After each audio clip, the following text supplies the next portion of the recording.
I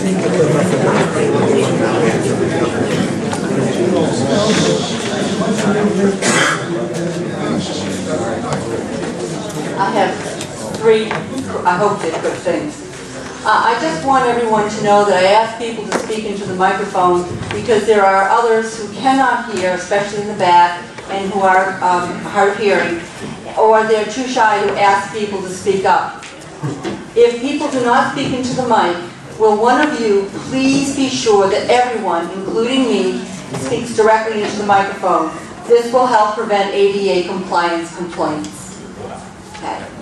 My next point is it possible to explain terms a lot of people do not understand, as in permissive referendum tonight or 211 waiver? Again, it'll help people follow the discussion. And also underneath that following discussion, consider putting documents the town board is going to discuss on the web so that attendees can read those documents and better understand the discussion. A lot of times I leave here and I am a little confused with actually what you were discussing. My third thing is directed to Supervisor Boyke. I'm wondering, after you said about not receiving email, if you received my email this morning about the petitioning process. I did. Okay. Well, it's unfair of me to ask tonight because I just sent it to you, and that's my apologies. So I'm hoping that perhaps at the next meeting you can give us the answers to those questions. I would certainly do that, but obviously, Deborah, you know that I don't look at my emails. I know, that's why I'm kind of asking. Okay. Thank you very much. You're welcome.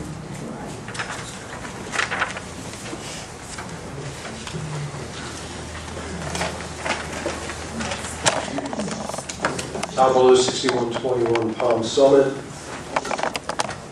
I have a question regarding emails, and I was going to put it in the form of a letter, but I knew you had a full plate agenda tonight. I'd sent an email out, I think, to at least 4 members. I think I didn't have your email address, regarding parking in the fire lane about 10 days ago. I think most of you received it.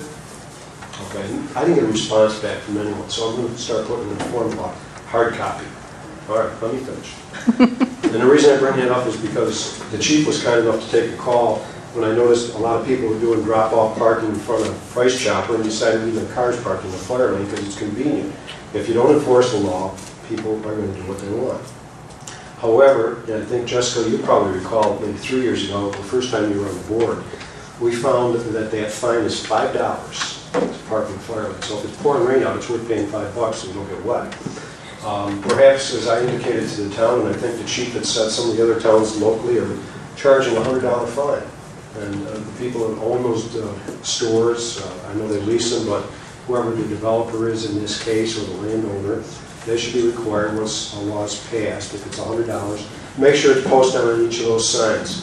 And there's no questions asked unless a person's handicapped, unless a person is loading groceries. If they're parked there or they're sitting in a car, and the police officer drives up, you write them a ticket. So that's it. There's no excuses. If it says a $100 fine on the sign, it's a fire lane. It's a violation. And if the town starts getting tough on those things, it's going to improve the quality of life for everybody in the town. And I think they'll agree with that. One last comment on the budget.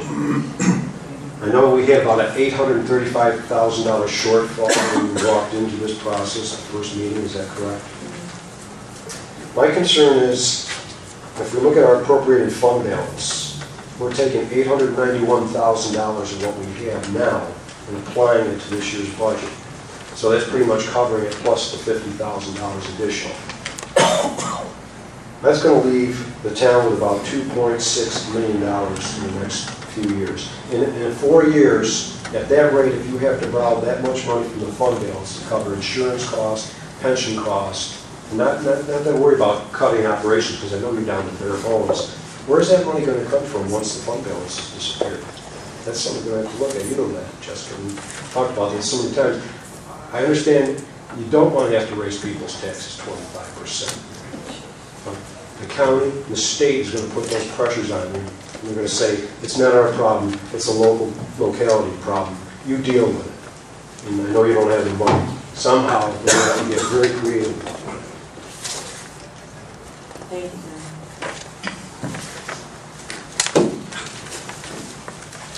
I hate doing this, but Don Kelly again from 8904 Shellman Drive. I have to disagree with Tom. I don't think it's a good idea to have our policemen, local policemen, go into parking lots and fine people for parking. That's the responsibility of the people that own the area, or the price choppers or the stores themselves. If they were told by our police department that if they can't come up with a program to stop this, then they will do something.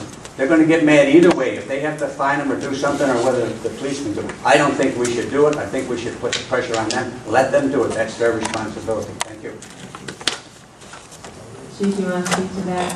Yeah, the local law addresses fire lane parking. It makes it illegal to park in a fire lane. I'm sure the fire chiefs would address that much more adequately than I could. I'm sure they'd be far more emotional than I would as far as parking in the fire lanes. It's in the local law. It is a violation of local law to park in a fire lane in the town of Cicero. Who imposes the fine, do we? The judges do, the courts do. And currently it's $5, I believe, for no parking. $5 doesn't seem very effective. Now, if you park in the fire lane in Walmart in the village of East Syracuse, it's a $100 fine. Is it the same fine as parking in a handicap spot? I don't believe it's, I can tell you exactly what the fine is for handicap spot, but I don't believe it is. Handicap spot parking is not local law, that's state law, so the judges, I believe, have the flexibility as to what the fine would be. Thank you. And practically speaking, I know your officers are very busy and diligent. However, probably not a real top priority, given the amount of work that they have on their plate with answering calls, domestic violence, stops, and things of that nature. Not to minimize parking violence, but still. Well, I consistently put emails out to the officers when I do see violations myself when I'm in the shopping centers, to remind them that it is something they need to do when they do have downtime. Okay, thank you. Anyone else?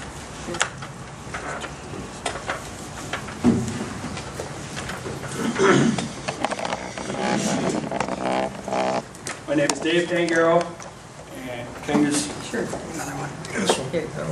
Test. Okay, my name is Dave Pangaro, and obviously I'm the volunteer fire chief for Cicero, but I'm also standing up here as a taxpayer and a Cicero resident. And I know next month we're going to have a hearing on the whether we should abolish the police department or not, and we're going to get a chance to speak then too.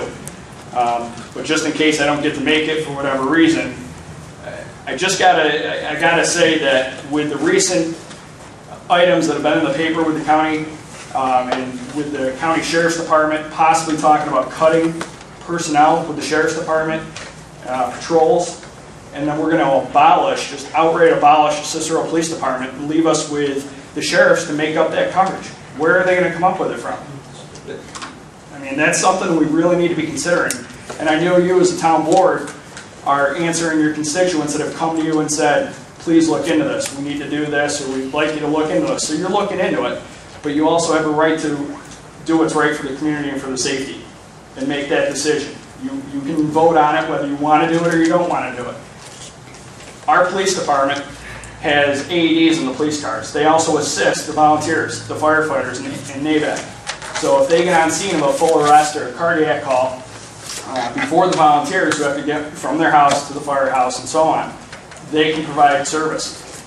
I don't know this for a fact, so I'm not going to say the sheriffs don't have that, but I don't know how many of them do, and the ones that I've seen don't have that. So that's another resource that the Cicero Police Department has. And the last thing I'm going to say is that you should just never, you just don't want to cut emergency services. That's what protects our lives and the residents in the town of Cicero. You should never, no matter what, cut emergency services. And the last thing on the fire lanes, Chief Snell is absolutely correct. The fire chiefs in the town, there's 5 of us, we all are very emotional as far as people parking in the fire lanes, and if we could give out fines, we absolutely would, but we can't. And I understand the police department has a lot of other things on their plate, so they're not going to be monitoring the parking lots as much. But if there was a sign that said no parking in a fire lane, $100 fine, $150 fine, it might deter that a little bit more. Thank you.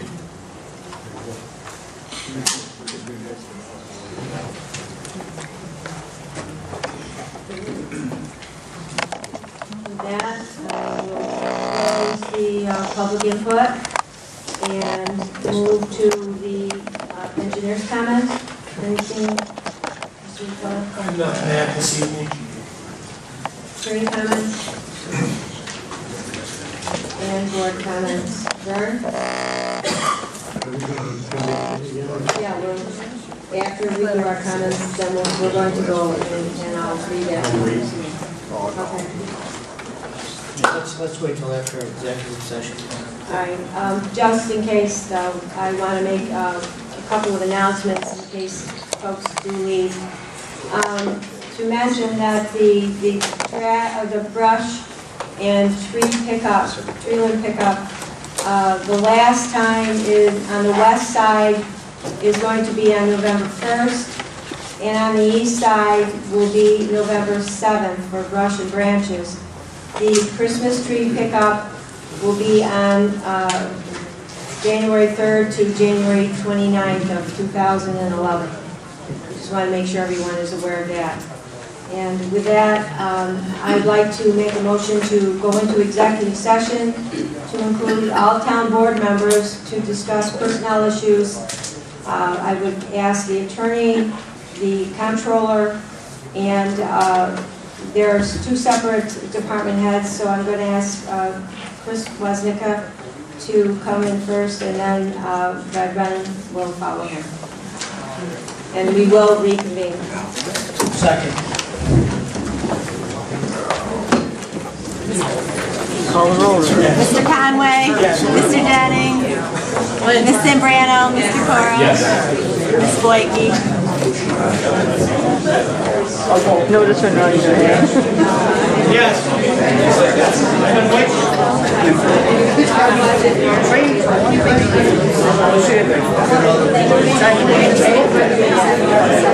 Yeah.